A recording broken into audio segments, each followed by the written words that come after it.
Incredible win है। एक कह लीजिए कि इंडिया ही फेवरेट था इस मैच का, लेकिन जिस तरह से इंडिया ने मैच जितना जितना इम्पोजिंग ये लॉस दिया उन्होंने श्रीलंका को, और एक फासला नहीं, एक बहुत बड़ा फासला उन्होंने दिखाया है कि किस तर्ज की क्रिकेट है। और आई थिंक इस अर्ली ऑन जब रोहित शर्मा आउट हुए और उसके बाद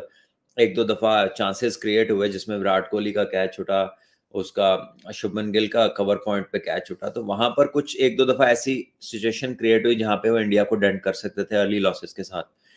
लेकिन उन्होंने उसको अवेल नहीं किया। उसके बरक्स इंडिया को जो चांसेस मिले उन्होंने उसको पूरी तरह अवेल किया, और इस हद तक अवेल किया कि तीनों बैटर जो आगे आने वाले थे, विराट कोहली हों, वो उसके साथ शुभमन गिल, और शुभमन गिल के बाद श्रेयस अय्यर, उन तीनों ने बड़ी इनिंग्स खेली और इंडिया को एक इम्पोजिंग टारगेट जो था ना वो सेट करने का मौका दिया। और उसके बाद आखिर में भी जो प्लेयर्स थे उन्होंने भी उसमें अपना हिस्सा डाला और जो है रन्स को 350 तक पहुंचा दिया। और मुंबई वेंकटे की जो पिच थी आज पहले बैटिंग करते हुए वो आसान नहीं थी, उस पर बॉल होल्ड कर रहा था, ग्रिप हो रहा था, शॉट मेकिंग शुरू में इजी नहीं थी, लेकिन सेट होने के बाद उन्होंने बहुत शानदार क्रिकेट खेली, उसका पूरा फायदा उठाया। और हमें सबको पता है कि इंडिया की बैटिंग जो है वो कितनी अच्छी फॉर्म में है और कितना डोमिनेटिंग कह लीजिए कि उनका अभी तक क्या जो है ना सारा ओवरऑल एक परफॉर्मेंस रही है इस टूर्नामेंट के अंदर। लेकिन जो रेवलेशन है एशिया कप से लेके अब तक, जो एक ऐसी चीज है कि जो बहुत अच्छी थी लेकिन इतनी डिस्ट्रक्शन करेगी, इस कदर वो टीमों को बांध के रखेंगे, और एक कह लें कि एक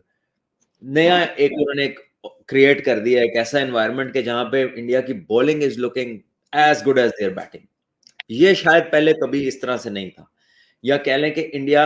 थोड़े रन्स कर कर भी जो मैच जीता है, this is a different way which this Indian team has started to take up. और आई थिंक कि जिस तरह ये बॉलिंग कर रहे हैं बुमराह, शामी, सिराज, और आज का जो स्पेल है, देखिए इसी पिच के ऊपर बाकी टीमें भी खेली,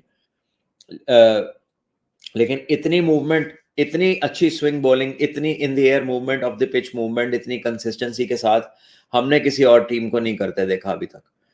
और इसका ज़ाहिर है क्रेडिट तीनों फास्ट बॉलर्स को जाता है। 9 विकेटें उन्होंने ली हैं अपने इस आज के स्पेल के अंदर, जिसमें टोटल 17 ओवर किए हैं इंडिया के फास्ट बॉलर्स ने, और 17 ओवर्स के अंदर उन्होंने जो है